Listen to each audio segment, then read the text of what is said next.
Welcome back, America. No better guest to have at this moment than Brent Bozell, founder and head muckety-muck of the Media Research Center. Brent Bozell, the media have spent years lying to the American people about Biden. Even as recently as the day before the debate, you had MSNBC, CNN, NBC, the others, attacking this network and others for playing clips, unedited, of the event that was taking place related to Joe Biden. Then you have them going to phony experts like neurologists and others saying, what's the problem? Everything is fine. What do you make of this, Brent Bozell? As you saw the debate in progress, you sensed that the left was collapsing in shock at what they were looking at. But where conservatives were concerned, conservatives were just pointing at this and saying, this is what we've been saying all along about this man. He's old, he's feeble, he's falling apart, and he shouldn't be president and leader of the free world. The media are now in a panic because everything they thought about him, everything they were saying about him was false. Let me ask you this. I've had a number of people raise this with me, Brent Bozell, which is this. Well, many in the Democrat Party, they didn't say it openly, but they wanted to replace Biden. Now they see their opportunity to move him out and move somebody else in who's younger, who's more charismatic, who's more dynamic, as their only chance of defeating Donald Trump. And this is the opportunity to do it without the benefit of the voter at the convention.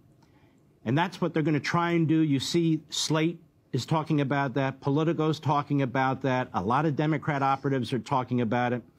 So do you think on the one hand they were doing a fan dance, lying about Biden, hoping they could push him through, but in the end they always had this plan B ready, which was, look, we'll defy the primary voters. What we'll do now is try and clean this up, pressure Biden, pressure Jill Biden, pressure the White House. He can be president until the end of the term, but he has to announce he's not running so we can fix this at the convention. I think they, at the very least, they reached that conclusion after the debate. Whether they had that idea in the first place, I don't know. Here's something interesting, Mark. Where did you hear the words Kamala Harris during the analysis after the debate? We saw one mention of her on one network all night long. She is the hand grenade in this whole thing. And they know it because if Kamala Harris, if Biden agrees to step aside and Kamala Harris said, well, I'm not stepping aside, it's my turn to be president, nobody wants that on the left. But here's what happened. Will happen, she will say, okay, then I'll go home and I'll take my toys with me. Her toys are the black vote. And without the black vote, Democrats can't win. And so they know the pickle they're in. They're casting about for any candidate that they can find, Newsom, et cetera. But they all know that they've got Kamala Harris, who's going to be a huge problem. And she got no airtime during the debates, I think, for that reason. You know, the problem for me in all this is Newsom was a liar on many things, but about Biden.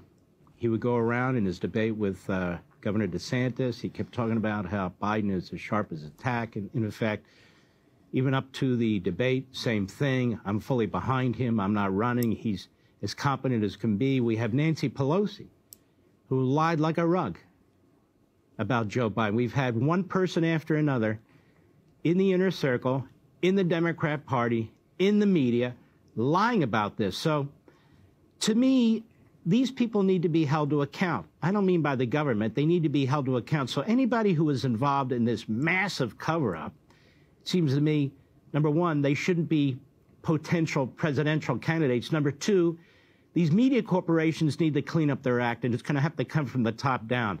The corporations, the board of directors, the investors, and so forth. This is a huge problem. They tried to push this guy through when everybody knew, who wasn't a partisan leftist and a Democrat, that this guy is a danger for America. No? Yes. I found it striking in the post-debate analysis how many of these Democrats, I was going to say Democrats, but they are, media types, we're talking about the phone calls they'd been receiving during the debate and after the debate from Democratic leaders and Democrats who were saying Biden's got to come off the ticket. Well, look, these are Democratic candidates who are spinning against him, and they know they're spinning against him, and they reported that spin. So they're spinning for the future potential Democratic candidates. But you underscore a very important point there is. Democrat Party apparatchiks, members of Congress and so forth were calling the reporters at MSNBC and CNN, meaning they have a long-time relationship with these people in the Democrat Party, and they work hand in glove. They are the propagandists for the Democrat Party. Hey, Sean Hannity here. Hey, click here to subscribe to Fox News YouTube page and catch our hottest interviews and most compelling analysis. You will not get it anywhere else.